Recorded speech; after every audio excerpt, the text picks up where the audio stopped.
Welcome to That's Good Broncos. I am Brandon Perner, the world's best NFL anchor dude boy, and after the Broncos self-destructed for the second week in a row in the second half, losing to the Pittsburgh Steelers 34-27, I'm at a loss for words.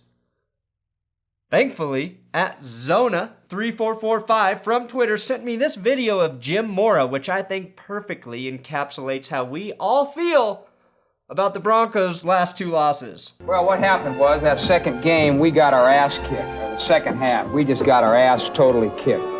We couldn't do diddly poo offensively. We couldn't make a first down. We couldn't run the ball. We didn't try to run the ball. We couldn't complete a pass. We sucked.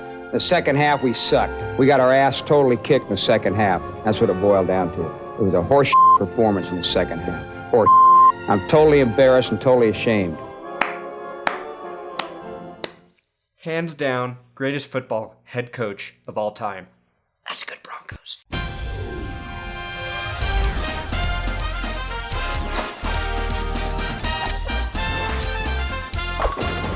You may have seen that Steve Harvey accidentally crowned the wrong Miss Universe on Sunday night, and that debacle reminded me of the game. The Denver Broncos are like Miss Columbia. I have to apologize. And the Pittsburgh Steelers are like Miss Philippines. It's Philippines.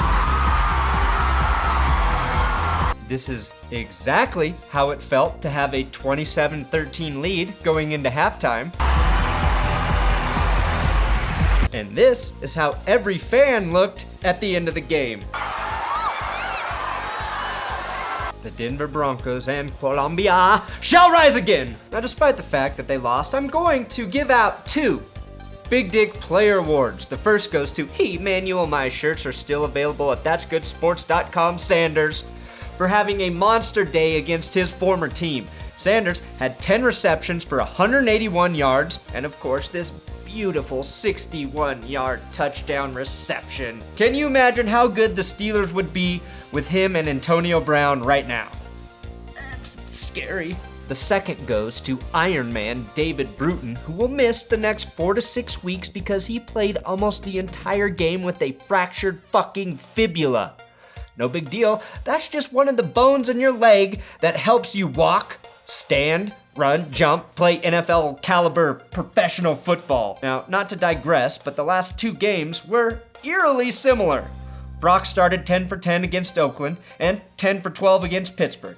Vernon Davis and Demaryius Thomas both dropped catchable, possible game-changing passes in the fourth quarter, and as a unit, the offense spit on my heart in that second half. But what if I told you the game was actually lost in the first half? Let's say Ronnie Hillman doesn't listen to his idol, Peyton Manning. Okay, Ronnie, go ahead, cough this one up for me. Peyton's ready to play. Fumbling on the opening drive, setting the Steelers up for a gimme touchdown. That TD revealed that Big Ben has grown tremendously since that time, or two times he may or may not have put Little Ben in unwanted places. He's a married man now who prefers his side chicks to be White 80! That's right. White 80! White and 80. White 80! Technically she's 93, but you get the joke. Please stop. Okay, Ben. Let's also say that Brandon McManus doesn't miss his extra point attempt on the Broncos' third touchdown. If those two plays are different, and the game played out exactly the same, which it wouldn't have, the Broncos would have entered halftime with a 28-6 lead. The Steelers technically would have lost the game 27-28. That's the type of what-if analysis you will only find on That's Good Broncos. The Broncos offense converted 8 of 8 third downs to start the game, and that was a large contributor to their early success. Emmanuel Sanders ignited the first scoring drive by making this big dick catch for 19 yards, which he immediately followed with another 10-yard gain by running a perfect route to exploit William Gay. Not that there's anything wrong with that. Jordan Norwood found open, beautiful pastures to convert a 3rd and 8 in the clutch, and that set up this 18-yard Demaryius Targaryen touchdown on 3rd and 9 to tie the game 7-7. Emmanuel Sanders gave the Broncos an early lead with that 61-yard touchdown we saw earlier. And safety Josh Bush, who was filling in for the injured TJ Ward, picked off Ben Roethlisberger with a diving catch at the end of the first quarter, somehow finding a way to get his hand under the ball for the pick. Ladies, you can show your support for Josh Bush by growing out yours. Let's get primitive and surprise the Cincinnati Bengals this week in the South stands with Wild Bush being flashed every time they're in the red zone. Dear God, please let this happen. Just, if you can grant me one wish, let this be it. That interception paved the way for a Brock Osweiler rushing, stumbling touchdown, giving the Broncos a 27 lead, which would stay at 27 after the missed extra point. The Steelers countered with a field goal. Antonio Brown then smacked Kayvon Webster in the head, but I guess they both like it rough because they kissed and made up almost immediately. Ooh, smack attack, boys! Even the refs were enjoying the violence, laughing their way through a double personal foul call. When you have offsetting personal foul penalties, I think the refs should be able to get up there and say, boys will be boys, replay downs. The final Broncos scoring drive commenced on a Emmanuel Sanders quick snap handoff, which was sprung with a nice block by Owen Daniels, giving Sanders the room to crank out 24 yards. Sanders is still so freaking cool that his former steel mill co-workers love him. That's nice to see.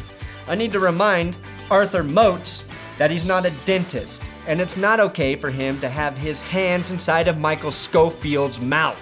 Hey Moats, if you wanted to get your fingers dirty, why don't you stick them in the dirt? Sick fucker. I really thought Demaryius Targaryen had turned the corner mentally after this touchdown catch and run where he manhandles Ike Taylor with a stiff arm to give the Broncos a surmountable 27-10 lead. The Steelers snuck in 3 points before the half concluded, even though Shane Ray sacked Big Ben and then pounded his chest like the park is open 24/7, 365, every decade, every goddamn century.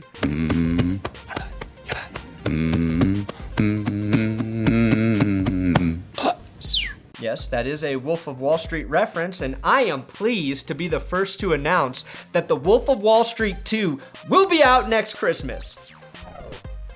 Mike Tomlin did a magnificent job at halftime giving his team a motivational speech to shift the tide in the Steelers' favor. Win. Brock did hurt his shoulder at some point towards the end of the first half, but the real problem with Osweiler is leadership.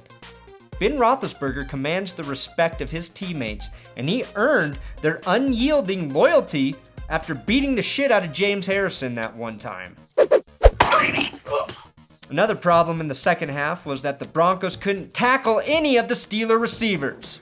The Steelers scored 3 unanswered touchdowns in the third and fourth quarters, as you can see here. Antonio Brown finds the end zone over Chris Harris. Marcus Wheaton breaks a Bradley Roby tackle and scores 6. And Antonio Brown, again, scores an easy touchdown, shredding Harris for 24 yards. Hot stuff coming through.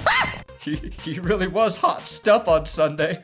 I love how close these Steeler boys are. Brandon Marshall gave me hope with his miraculous interception with just a second left before the 2-minute warning. That play gave the offense great field position, which they wasted with 4 incomplete passes.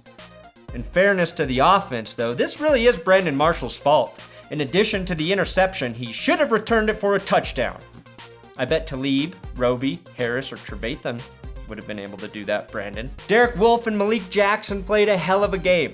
They put Big Ben on the wrong side of a tag team despite being held on the play by Cody Wallace, the dirtiest of all Steelers, who will be awarded the Loose Vagina Player Award for his helmet-to-helmet cheap shot launch into David Bruton. Bruton was just named the Denver Broncos Walter Payton Man of the Year recipient because of his giant charitable heart, and you viciously attack him for no reason? I hope you don't get any fucking presents for Christmas, Cody Wallace, you giant dirty cheater. In fact, I hope your stocking is full of bad snaps and human feces. Just wait till Marquise Pouncey comes back and takes your job again, you son of a bitch! Don't mess with my fucking players, guy. I will find you. The second half was flat out weird. Ronnie Hillman's worst enemy was the first down marker. Looks like the Broncos are facing a first and Hillman. And these proud military veterans were honored with an early Christmas present that just turned out to be a giant key that doesn't open anything. Hello, NFL and USA. I think she'd rather have an... or maybe a Minecraft game.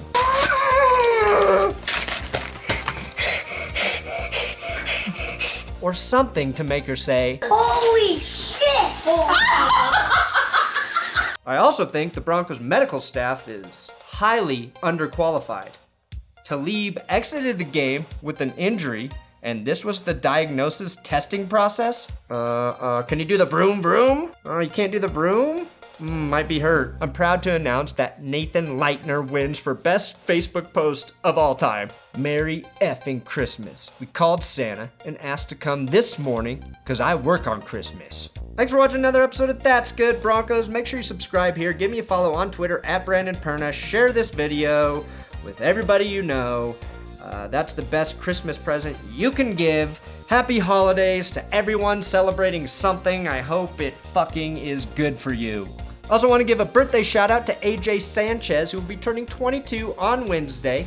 AJ is part of the Broncos group in Folsom, California, and DenverBroncos.com has included them in their Nest Cam fan reaction series. And just to be clear, this group is not located in the famed Folsom prison. At least I don't think so.